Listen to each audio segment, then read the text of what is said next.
The last time I had a RAV4 Prime, I declared that this was one of my favorite vehicles, but unfortunately since then the competition has gotten a lot stiffer, the federal tax credit has expired, and the infotainment expected in a vehicle that costs nearly $51,000 has gotten a lot more advanced. So does the RAV4 Prime still hold a place in my heart? Well, I took it on vacation to the beach to find out. Hey, so I'm on vacation. Well, not actually, not really, but I'm about to go on vacation, and I've got the Toyota RAV4 Prime, and my original plan was to delay this review actually, because we also have a Ford Expedition, and that was what we were going to take on vacation.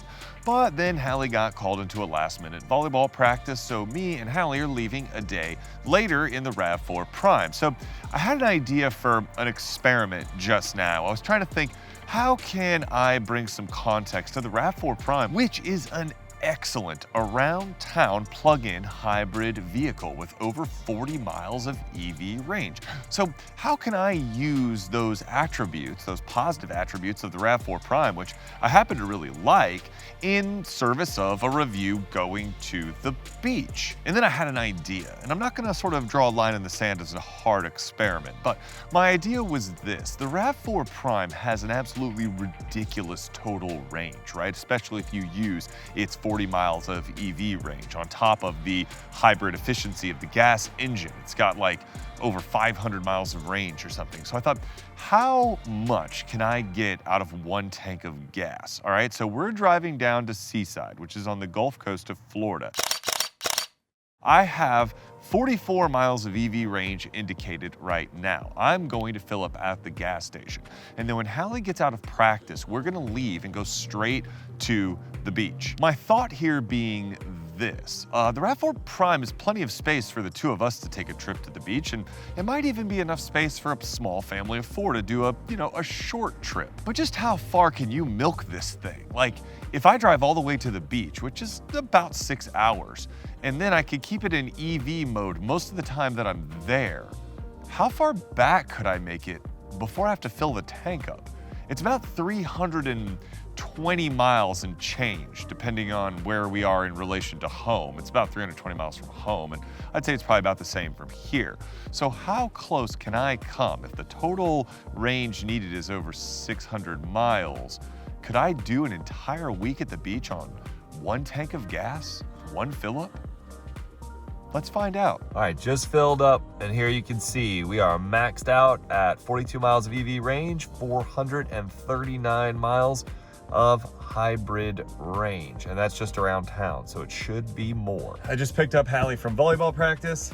I'm going to let it go into EV mode because we got to go through some surface streets till we get to the interstate, and then we're gonna head to the beach and we're gonna see how much power we can maintain on the way there. I mean, we'll use up all of EV mode. I guess how much gas, how much range we can maintain on the way there. But first we got to stop and get something to eat. Hallie specifically asked not to be on camera because she looks ratchet after volleyball practice, was her exact words. So it would be a shame if I accidentally tilted the camera that way. Uh-oh. All right, 5 hours to the beach. Actually 6. Aren't you so happy? 6 hours with me.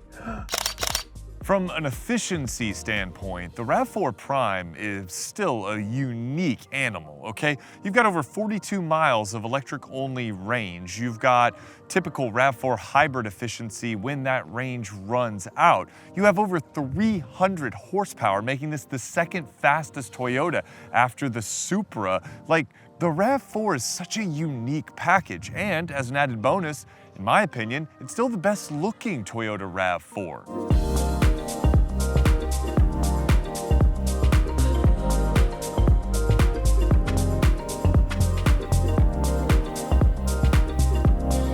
But recharging is where this thing really wins, at least in my opinion. When we were at the beach, we kept it plugged in at all times when we weren't using it. And that was just on a regular 120 outlet. And that allowed the RAV4 Prime to stay almost fully charged every time we jumped in the vehicle. Since the battery pack is relatively small, the RAV4 was always topped off. And so we were able to cruise literally everywhere we went at the beach in EV mode. The gas engine never fired up the whole week. And while we were driving it, we never used more than half the available EV range. I mean, if you really think about it, when you're on vacation, you typically don't stray all that far from your accommodations. So in a weird way, the RAV4 Prime is actually like a really fantastic vacation vehicle, a really efficient vacation vehicle. 1 week later. And here we are leaving the gas station. So I just filled up it was 9 gallons, cost about $21, and that is all I've spent. So I had a couple gallons I filled up on the way here,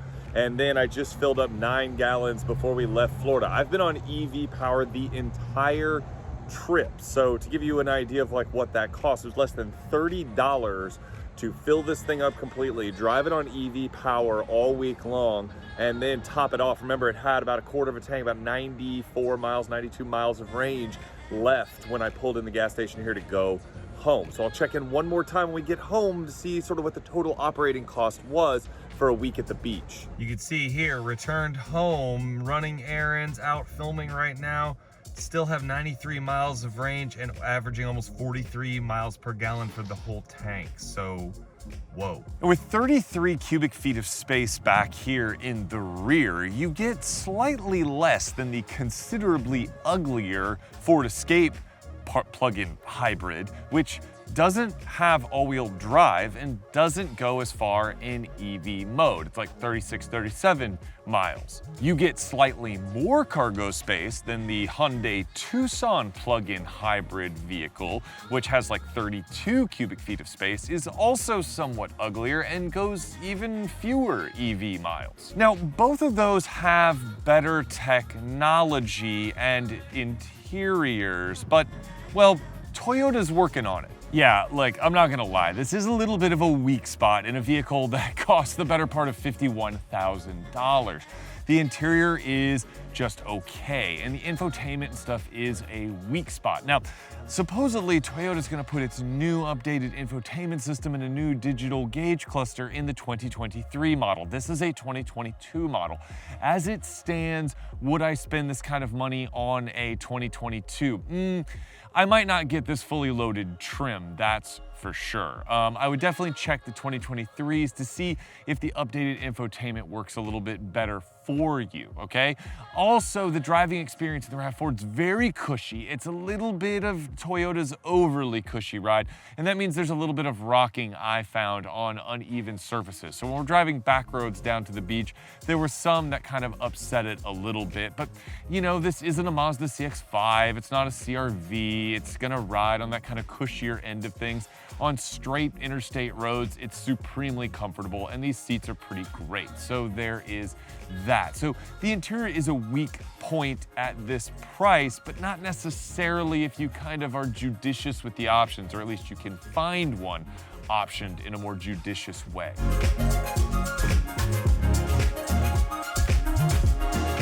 So should you buy the Toyota RAV4 Prime? Well, yes, in many ways you should. Taking this thing on vacation just solidified why I love this little SUV so freaking much. It's just practically perfect as a daily driver. I don't know what more you could want out of a daily driver. The fact that it has over 42 miles of EV range is perfect. The fact that you can keep it topped off on a 120 outlet is perfect. The fact that only a Toyota Supra is faster than this is perfect. The fact that this is a RAV4 interior at over $50,000, well, that's not so perfect. But keep in mind that this example is fully loaded, so you don't have to get it this way. This one has a panoramic sunroof, it has heated and cooled seats with memory, it has Toyota's upgraded JBL sound system, it has Toyota's full suite of safety features, so you're getting a lot for your money, it just doesn't always feel like it. Maybe skip a few of the options and keep it in the kind of mid-40s if you can find one. I know some of you guys are crying in the comments that you can't hardly find these things, and that's understandable. But if you can keep it somewhere in the mid-40s, there is so much to like in this SUV. Guys, thanks so much for watching. I hope you found this video useful. I hope you found it informative. Please go check out my original review of the RAV4 Prime if you want to see me gush over it and my first experience with it. Also, check out my video comparing the RAV4 Prime with the RAV4 Hybrid to maybe help you decide which one is right for you. And if you think splurging at the RAV4 Prime's kind of higher price would be worth it. Mathematically, no, rarely is it gonna work out for you unless you have a short daily commute like me or Mrs. Jax. But for some of you it might, and some of you it just might be a satisfaction thing. I find this to be a very satisfying vehicle to own and operate, okay?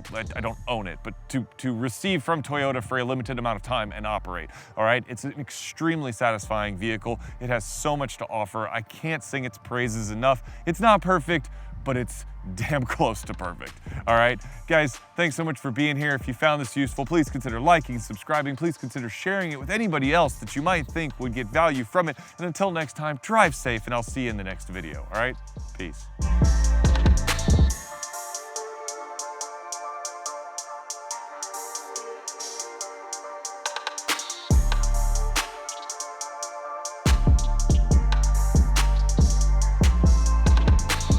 Random people are honking because, of course they are. Yeah, why wouldn't you? Just be an idiot. Guys, thanks so much for watching. I hope you found this useful. Please go check out my original review.